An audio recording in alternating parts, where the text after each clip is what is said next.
Assalamualaikum warahmatullahi wabarakatuh. Hendak bertakun apa itu Wahabi? Soalnya banyak di masyarakat itu bahasa Wahabi, wah ini keluaran. Ini. Ya Wahabi Salafi ada juga yang mendengar gitu. Minta penjelasannya, Mas. Waalaikumsalam warahmatullahi wabarakatuh. Bismillahirrahmanirrahim. Alhamdulillahirabbil alamin. Allahumma shalli ala sayyidina Muhammad wa ala ali sayyidina Muhammad. Wahabi, Salafi itu apa? Pertanyaan antologi ini. Wujudnya tidak diketahui lah, tapi dengungannya diketahui nih. Wahabi itu dibangsakan kepada orang yang bernama Muhammad ibnu Abdul Wahab.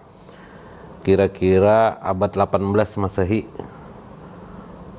Kerajaan Saudi Arabia kan, Saudiyah ini kan dia berkuasa di daerah Jazirah Arab. Waktu itu lemahnya kerajaan Bani Fatimiyah Mesir. Kemudian dia mendirikan kerajaan Saudiyah atau kerajaan Saud. Nah, di kerajaan Saud inilah yang menampung Muhammad ibnu Abdul Wahab waktu itu.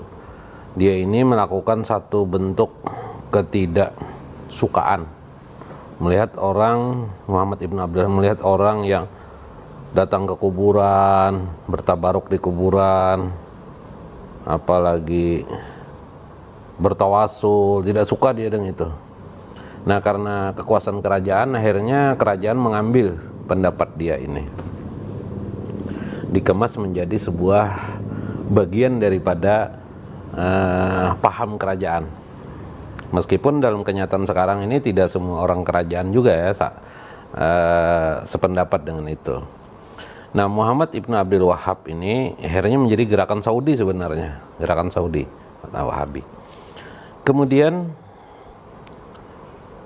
Muhammad ibnu Abdul Wahab ini ternyata kegandrungan beliau berdasarkan kitab yang dikarang beliau, misalnya salah satu kitabnya adalah Kitab Tauhid, Al-Aqidah, kemudian Al-Aqidatu Wasyariah, itu banyak mengambil pendapat Ibnu Taimiyah. Jadi orang ngerti bahwa Muhammad ibnu Abdul Wahab ini sebenarnya sangat fanatik dengan pemahaman Ibnu Taimiyah. Siapa lagi Ibnu Taimiyah itu? Ibnu Taimiyah ini banyak mengarang kitab. Muridnya Ibnu Qayyim. Ibnu Qayyim pemahamannya belakangan di abad 18 itu banyak, abad 18-19 banyak mengilhamkan pemahaman seperti mungkin pernah kenal dengan Muhammad Abduh, Syekh Muhammad Abduh, Rasid Rida, itu pemikirannya tentang pemberontakan terhadap kolonialisme di bidang politik, tapi juga dia bicara tentang masalah keagamaan, termasuk masalah-masalah ketauhidan, akidah, konsep. Jadi cara berpikir sebenarnya. Nah, sekarang ini ada timbul Wahabi Salafi ya, karena memang Wahabi itu sebenarnya adalah jelmaan dari paham Ibnu Taimiyah. Ibnu Taimiyah itu kadang-kadang mencaplok nama salafus saleh, orang-orang terdahulu, seolah dia yang benar. Menurut Ibnu Taimiyah dialah yang salafus saleh gitu kan, yang orang senar. Akhirnya dikenallah Wahabi Salafi. Sebenarnya tidak cocok juga ini nama ini untuk Salafi. Salafi itu kan dalam bahasa Arab, salaf itu artinya yang terdahulu. Jadi seolah-olah ajaran yang mengambil masa terdahulu kaum salaf, yaitu kaum tabi'in, sahabat dan tabi'in. Sehingga sekarang ini gerakan ini, kenapa jadi gerakan ini baru terasa sekarang bagi kita anak-anak muda. Kalau saya anak muda, kalau Anda sudah tua ya. Bukan apa karena pengaruh YouTube ya, karena pengaruh YouTube aja. Sebenarnya Wahabi ini sudah lama. Jadi mulai tahun-tahun saya kecil sudah ada Wahabi ini dan dipahami apa pemahamannya. Yang penting pemahamannya kita tahu. Wahabi Salafi ini apa sih sebenarnya? Ibnu Taimiyah itu apa sih sebenarnya gitu kan? Jadi sekarang nanti dia ngaku Wahabi, kalau dimarahi orang Wahabi nanti namanya Salafi gitu kan. Nanti kalau hanya Salafi dimarahi orang dia ngaku Ahlu Sunnah atau kelompok Sunnah. Sunnah, dia bahasanya nanti Sunnah. Masa saya menjalankan Sunnah ditentang? Ya. Nah ini melakukan sebuah tahrif, pemutarbalikan kata. Begini pemahamannya, Wahabi ini dia memahami keagamaan itu literlek itu harfiah, Paham kira kalau harfiah itulah memahami berdasarkan teks aja. Itu pun teks itu dipersempit-sempit, di kaku, baku, kaku dan baku gitu. Kadang seolah-olah logis, sebenarnya tidak logis. Kita pemahaman mulai bidang apa? Bidang tauhid lah, bidang tauhid. Di dalam Al-Qur'an itu banyak masalah-masalah ketauhidan, masalah-masalah akidah.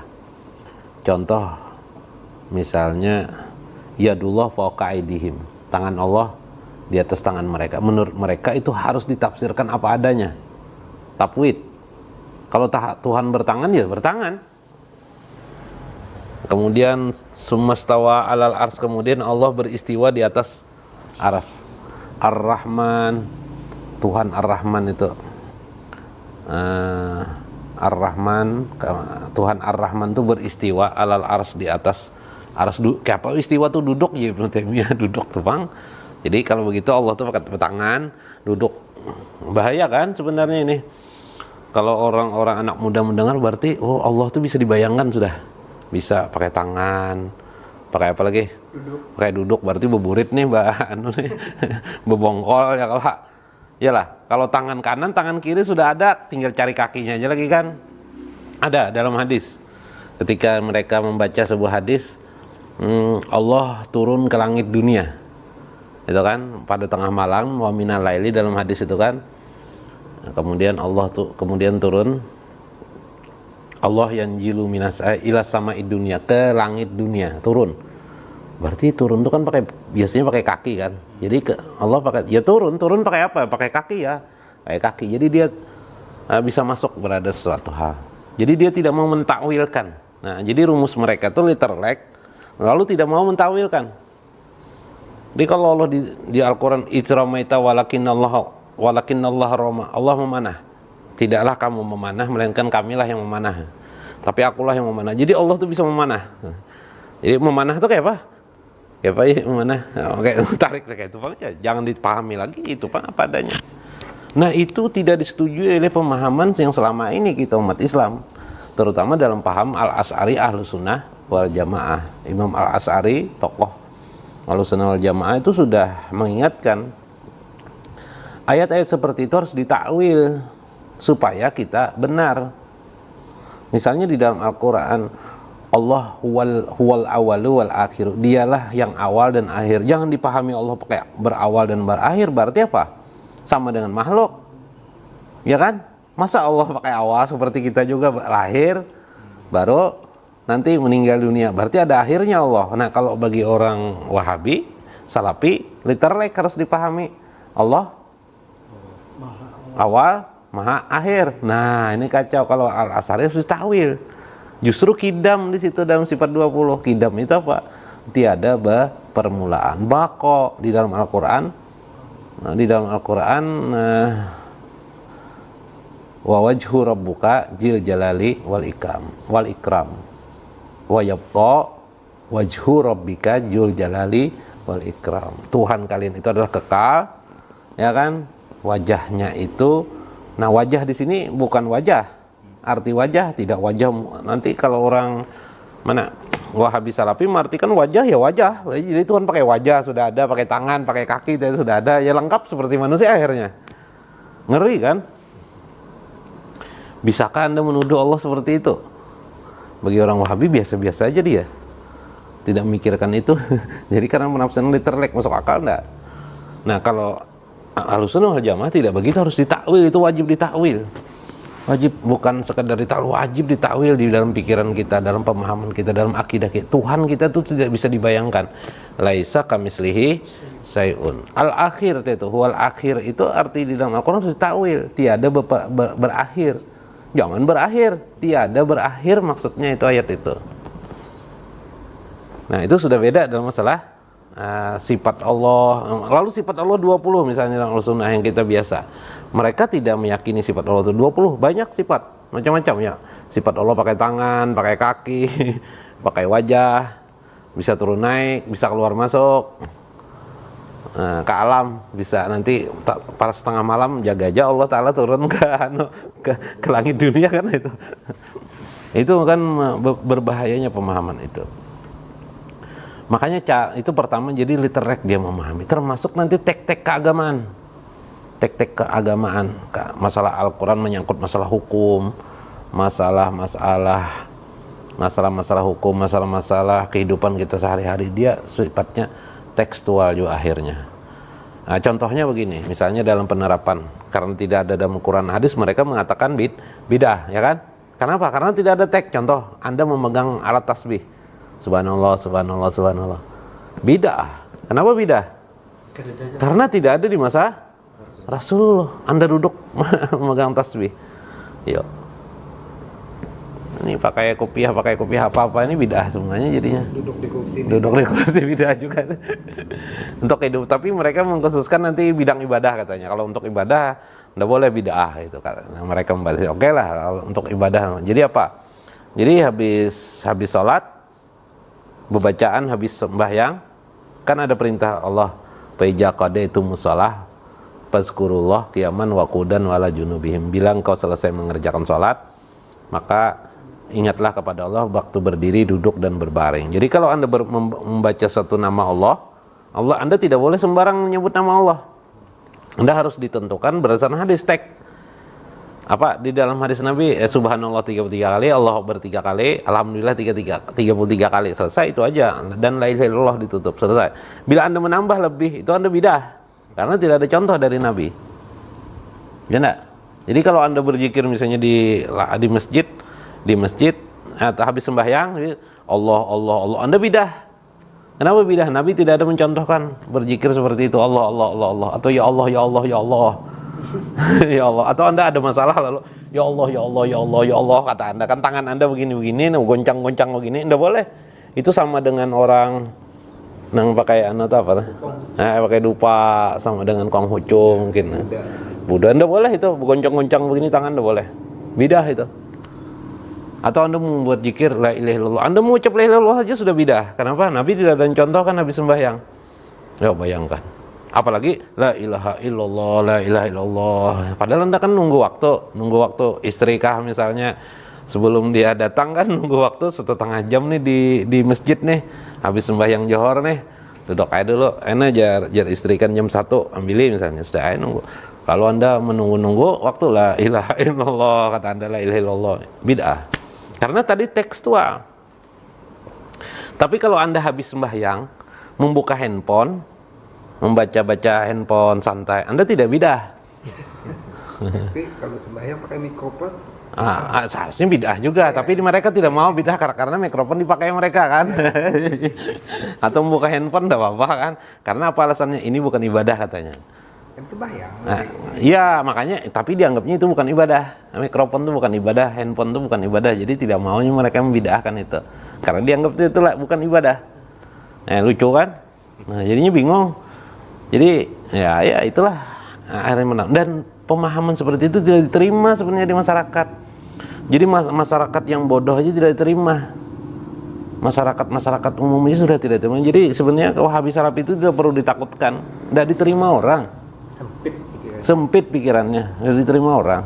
Tapi kenapa yang jadi orang ngamuk, jadi orang jadi marah-marah, sampai ada beberapa ustadz yang di Indonesia, yang kita di Banjarmasin ini kan ada siapa kemarin?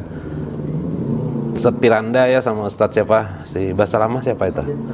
Khalid Basalamah sempat ditolak kan. Kenapa? Bukan mereka, soal mereka paham begitu ya sudah urusan mereka. Yang jadi masalah tuh pekerjaan mereka. Nah, jadi terlek lah. Yang kedua adalah mencela orang lain suka sekali. Apa celaannya ini enggak main-main? Apa celaannya yang Anda tahu? Bila tidak sesuai dengan mereka, coba bayangkan sakit hati kan dah orang. Masa orang berzikir la ilaha illallah atau Anda nunggu istri di depan masjid, atau duduk Anda mencongkong di depan masjid. Karena setiap bid'ah itu api neraka. Jadi akhirnya Anda mencongkong di depan masjid, duduk pakai tasbih la ilaha illallah, menunggu istri kan? La ilaha illallah. Bid'ah, masuk neraka. Masya Allah. Atau Anda mengucap alhamdulillah di atas kendaraan.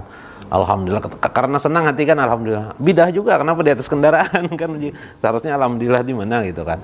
Harusnya habis sembahyang dibacalah alhamdulillah 33 3 kali. Inilah sempitnya cara berpikir. Dan ini banyak digandrungi beberapa, dan mereka karena dana tadi dari sana besar, kadang mereka bikin masjid. Tapi iya, insya Allah orangnya tidak ada juga yang mau sholat di sana. Paling yang singgah-singgah tuh pas karena kepanasan aja singgah di sana kan. Itu aja sifatnya. Beberapa anak muda yang tidak mengerti tentang sempit pemahaman keagamaan, ya akhirnya ikut. Tapi sementara waktu aja itu. Nanti kalau dia berbaur dengan masalah akan berubah. Kalau mau mereka mendengarkan pemahaman keagamaan yang lebih luas, atau kalau membuka YouTube jangan yang Wahabi Salafi aja yang dibuka. Ustadz yang lain Wahabi lah, mungkin di situ akan lebih memberikan wawasan kepada mereka. Jadi literlek itu pasti ya, literlek. Jadi yang kedua tadi gampang mencela orang, tahjir. Mencela orang, tahjirnya tidak gampang-gampang, menuduh orang bid'ah, tidak sunnah, tidak ada dalam agama. Jadi dia tidak mengerti antara agama, ajaran agama, kemudian tradisi. Tidak ngerti dia. Antara agama itu kan menelurkan tradisi sebenarnya. Orang karena komited kepada agama, Anda karena komited di dalam agama, lalu Anda melahirkan sikap Anda. Ya enggak? Misalnya sikap Anda apa? Anda membeli kendaraan. Anda mencari mana kendaraan yang suaranya tidak kerang, tidak bising. Kenapa Anda? Karena pikiran Anda mengganggu orang lain itu tidak boleh.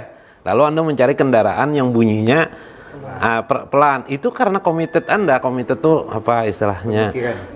Kepemikiran yang sifatnya ingin taat kepada Allah. Mereka tidak bisa memahami tradisi itu. Misalnya orang baca maulidan itu ekspresi syair.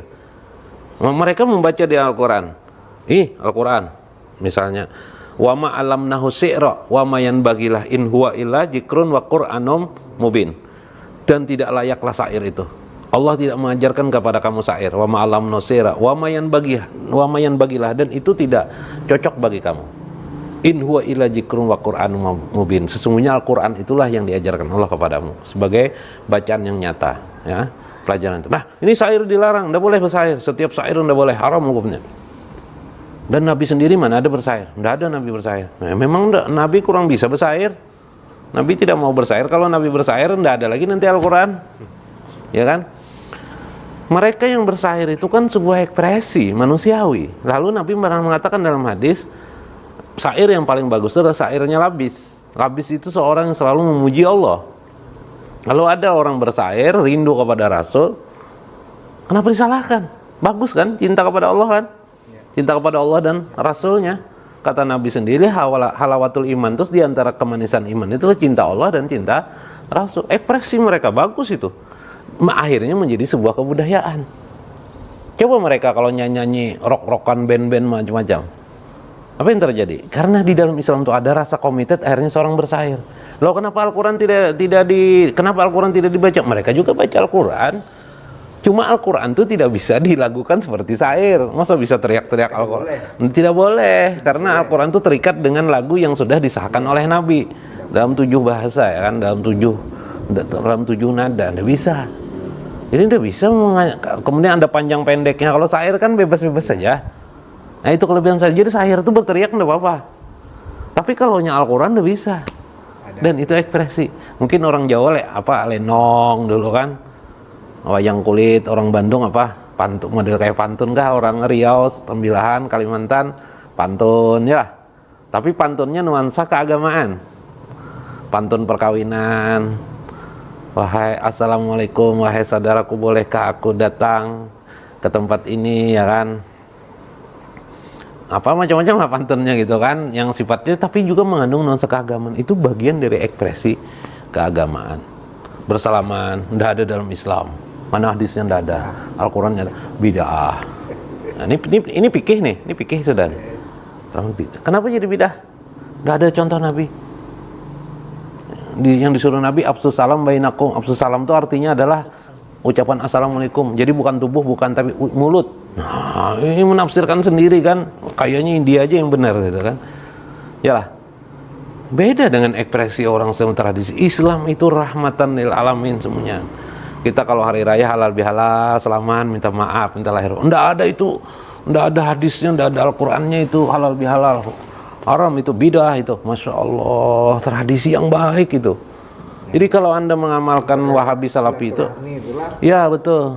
Coba kalau Anda mengamalkan Wahabi Salafi itu menjadi keras nanti Anda seperti orang gimana? Bagaikan sebuah mobil atau sepeda motor dipreteli bagian-bagian hiasan-hiasannya, jadi tinggal mesinnya aja kelihatan. Mesinnya pun ada macam-macam kurang.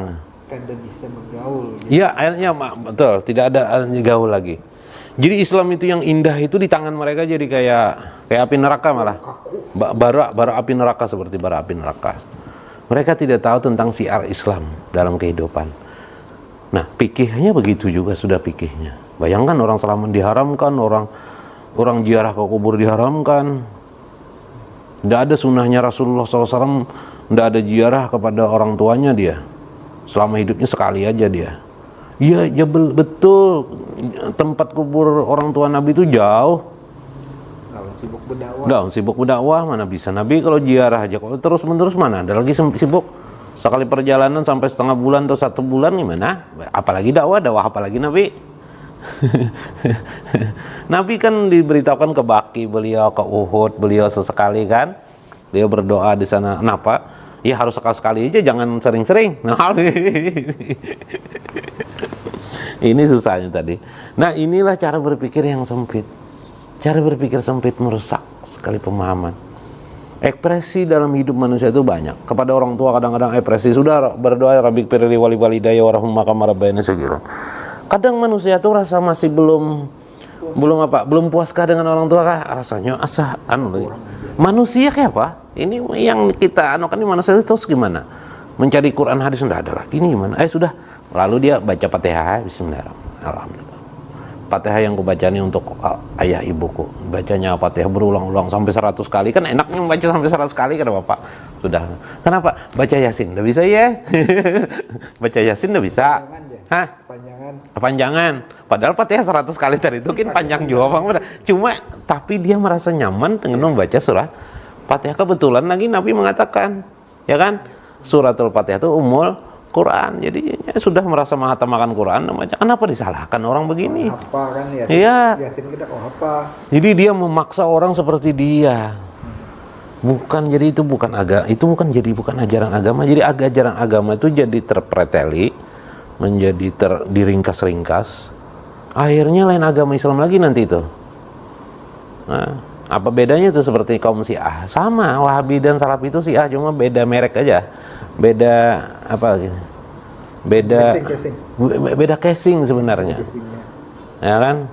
Kalau Syiah itu kelompok yang selama ini kita Sunni tidak bisa cocok dengannya dan tidak termasuk Ahlussunnah. Kenapa Syiah? Syiah itu karena dia itu tidak percaya dengan Abu Bakar, Umar, Utsman, dengan siapa? Aisyah. Padahal mereka Abdullah ibnu Umar, anaknya Umar pun mereka tidak bisa menerima. Berarti hadis tidak ada lagi. Kan itu mempreteli juga tuh. Akhirnya Islam itu hanya hadis itu dari jalur Ali. Nah, ya bayangkan Al-Quran nanti ditambah sana kemari. Nih kan? Nah, kalau orang Wahabi Salafi dipretelinya juga tidak boleh meluaskan Islam, tidak boleh mengembangkan Islam. Ya kan? Tidak boleh mengembangkan syiar-syiar Islam ini dalam konteks pemahaman masyarakat, tidak boleh. Ya kan? Menyesuaikan dengan adat istiadat masyarakat. Kita bisa nggak memaksa orang-orang Indonesia pakai gamis? Bisa lah. Repot kada? Harus pakai gamis begini sehari-hari. Repot nggak? Repot. Kita selama ini digunakan apa gamis untuk kegiatan dakwah, untuk kegiatan bersifatnya hal bersifat ada sedikit kegiatan hubungan dengan keagamaan ya lah. Dan lagian enak kalau pakai gamis ini kan supaya tidak singgah ke diskotek ya kan. Iyalah. Bah kalau nya begini kalau nya pakaian kayak ini nah ke diskotek ya bagi kira lawakan orang kan. Ya, jadi banyak manfaat sebagainya. Tapi kita juga menerima pakaian yang biasa, enggak jadi masalah kan. Nah, ini hebatnya Ahlussunnah wal Jamaah. Kita terima semuanya. Pemahaman keagamaan. Cantik jadinya Islam itu. Makanya tertarik orang-orang agama lain itu masuk Islam karena kecantikan Islam itu. Nah, sekarang orang Wahabi Salafi ini dikupasnya kecantikan itu. Jadi tinggal kerak-kerak aja lagi nanti ya. Kerak-kerak apa yang muncul nanti? Jadi batu nanti seperti batu keras sekali. Makanya orang-orang Wahabi Salafi rata-rata keras. Dan dia tidak tahu urusan dengan hati manusia. Jadi mereka lebih keras. berlawanan dengan orang-orang sufi. Nah, jadi dia keras, jadi memandang orang itu apa yang dalam teks sudah selesai. Nauzubillah min dzalik. Mudah-mudahan paham ini cepat berakhir, tidak ada lagi mengganggu umat Islam, karena sebenarnya banyak sekali sebenarnya umat Islam yang dihadapi ya dengan kehidupan modern ini. Kira-kira itu, kira-kira tergambar enggak? Jadi kalau Anda Wahabi, Tuhan tuh kelihatan nanti. Ya. Sama seperti agama lain kan ada kelihatan ya, apa Tuhan ya, sama. Bisa dibayangkan begitulah orang Wahabi Salafi itu. Mudah-mudahan mereka kalau mendengar ini juga sadar. Ternyata mereka apa bedanya dengan yang lain gitu kan. Islam ini sudah tercap di mana-mana, sudah ditampilkan oleh Nabi SAW dengan kita semua umat Islam. Tuhan itu tidak bisa dibayangkan. Jangan sesekali membayangkan Tuhan. Itu kesirikan. Itu salah, berarti mempersamakan Tuhan dengan makhluk. Jadi kita tidak bisa melihat Tuhan, ya kan? Tidak bisa melihat, tapi kita melihat Tuhan hanya dengan keyakinan. Jadi yang disebut dengan ilmu yakin, hakul yakin. Ya lah, ainnya ain mata kita sendiri, ainul yakinnya belum bisa kita kecuali di akhirat nanti. Di akhirat karena ada dalam Al-Quran, ya kan? Wujuhu yawma idzin nadirah wa ila rabbihim nazirah. Wajah mereka berseri-seri karena mereka melihat Tuhan mereka.